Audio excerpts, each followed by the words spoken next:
Chapter 20. It was a lovely night, so warm that he threw his coat over his arm and did not even put his silk scarf round his throat. As he strolled home, smoking his cigarette, two young men in evening dress passed him. He heard one of them whisper to the other, "That is Dorian Gray." He remembered how pleased he used to be when he was pointed out, or stared at, or talked about. He was tired of hearing his own name now. Half the charm of the little village where he had been so often lately was that no one knew who he was. He had often told the girl whom he had lured to love him that he was poor, and she had believed him. He had told her once that he was wicked, and she had laughed at him and answered that wicked people were always very old and very ugly. What a laugh she had, just like a thrush singing. And how pretty she had been in her cotton dresses and her large hats. She knew nothing, but she had everything that he had lost. When he reached home, he found his servant waiting up for him. He sent him to bed, and threw himself down on the sofa in the library, and began to think over some of the things that Lord Henry had said to him. Was it really true that one could never change?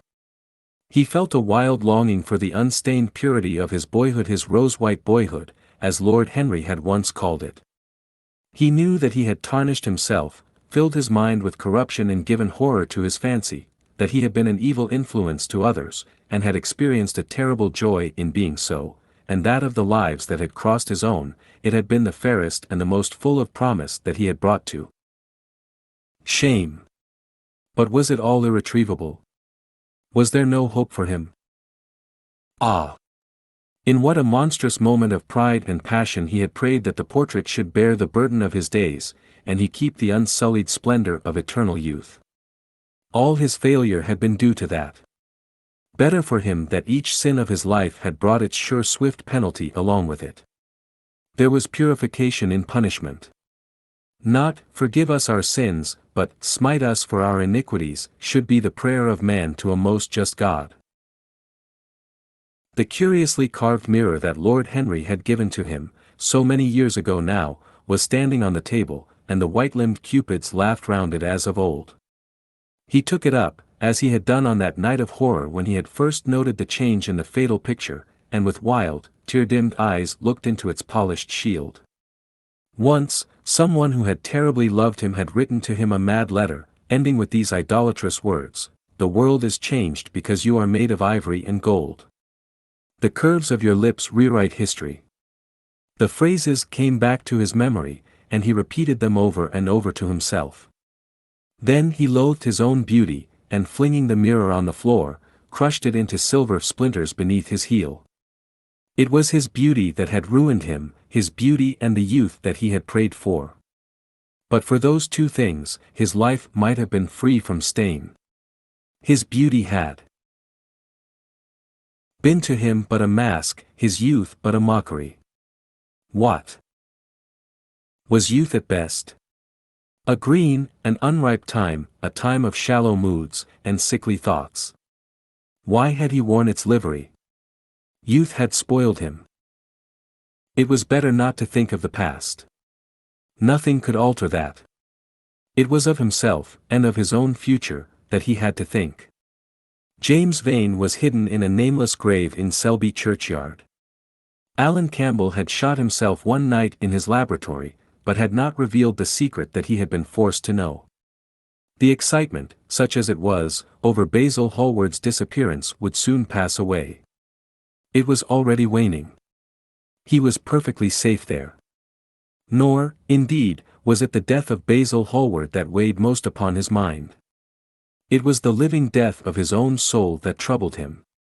Basil had painted the portrait that had marred his life. He could not forgive him that. It was the portrait that had done everything. Basil had said things to him that were unbearable, and that he had yet borne with patience. The murder had been simply the madness of a moment. As for Alan Campbell, his suicide had been his own act. He had chosen to do it. It was nothing to him. A new life. That was what he wanted. That was what he was waiting for. Surely he had begun it already. He had spared one innocent thing, at any rate. He would never again tempt innocence. He would be good. As he thought of Hetty Merton, he began to wonder if the portrait in the locked room had changed. Surely it was not still so horrible as it had been. Perhaps if his life became pure, he would be able to expel every sign of evil passion from the face. Perhaps the signs of evil had already gone away. He would go and look. He took the lamp from the table and crept upstairs. As he unbarred the door, a smile of joy flitted across his strangely young-looking face and lingered for a moment about his lips. Yes, he would be good, and the hideous thing that he had hidden away would no longer be a terror to him. He felt as if the load had been lifted from him already. He went in quietly, locking the door behind him, as was his custom, and dragged the purple hanging from the portrait. A cry of pain and indignation broke from him. He could see no change, save that in the eyes there was a look of cunning and in the mouth the curved wrinkle of the hypocrite. The thing was still loathsome, more loathsome, if possible, than before, and the scarlet dew that spotted the hand seemed brighter, and more like blood newly spilled. Then he trembled. Had it been merely vanity that had made him do his one good deed? Or the desire for a new sensation, as Lord Henry had hinted, with his mocking laugh? Or that passion to act a part that sometimes makes us do things finer than we are ourselves? Or, perhaps, all these? And why was the red stain larger than it had been? It seemed to have crept like a horrible disease over the wrinkled fingers. There was blood on the painted feet, as though the thing had dripped blood even on the hand that had not held the knife.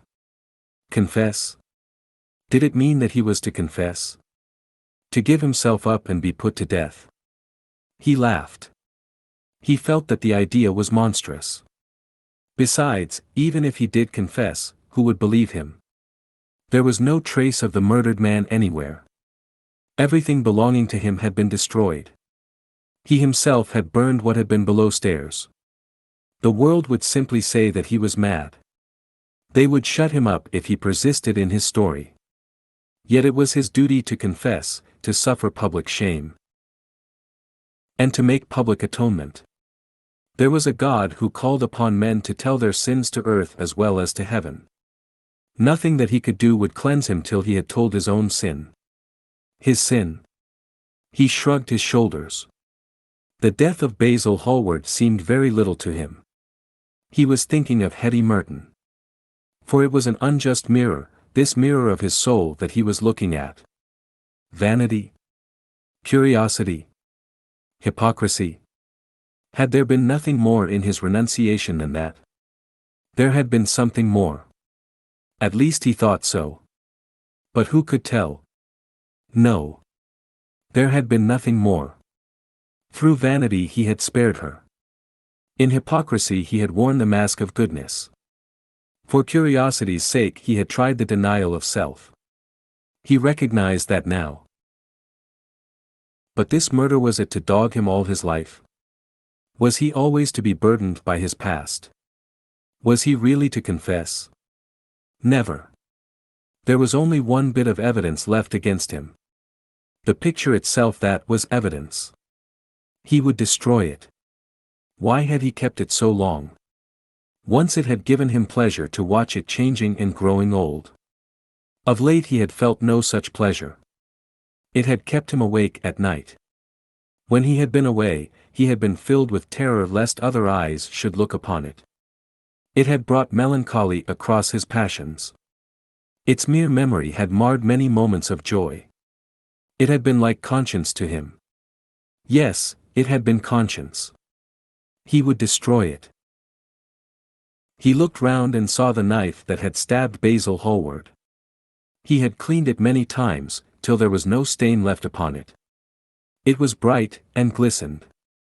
As it had killed the painter, so it would kill the painter's work, and all that that meant. It would kill the past. And when that was dead, he would be free. It would kill this monstrous soul life, and without its hideous warnings, he would be at peace. He seized the thing, and stabbed the picture with it. There was a cry heard, and a crash. The cry was so horrible in its agony that the frightened servants woke and crept out of their rooms. Two gentlemen, who were passing in the square below, stopped and looked up at the great house. They walked on till they met a policeman and brought him back. The man rang the bell several times, but there was no answer. Except for a light in one of the top windows, the house was all dark. After a time, he went away and stood in an adjoining portico and watched. "Whose house is that, constable?" asked the elder of the two gentlemen. "Mr. Dorian Gray's, sir," answered the policeman. They looked at each other, as they walked away, and sneered. One of them was Sir Henry Ashton's uncle. Inside, in the servants' part of the house, the half-clad domestics were talking in low whispers to each other. Old Mrs. Leaf was crying and wringing her hands. Francis was as pale as death. After about a quarter of an hour, he got the coachman and one of the footmen and crept upstairs. They knocked, but there was no reply. They called out. Everything was still. Finally, after vainly trying to force the door, they got on the roof and dropped down on to the balcony. The windows yielded easily, their bolts were old. When they entered, they found hanging upon the wall a splendid portrait of their master as they had last seen him, in all the wonder of his exquisite youth and beauty. Lying on the floor was a dead man, in evening dress, with a knife in his heart. He was withered, wrinkled, and loathsome of visage. It was not till they had examined the rings that they recognized who it was. The end. Thank you for watching. We are dedicated to curating literature into some of the best read-along audiobooks anywhere. Please support the channel by clicking like and subscribe. As our supporters grow, we will be able to improve the quality of our publications, add better voices, and make more great books available to our viewers.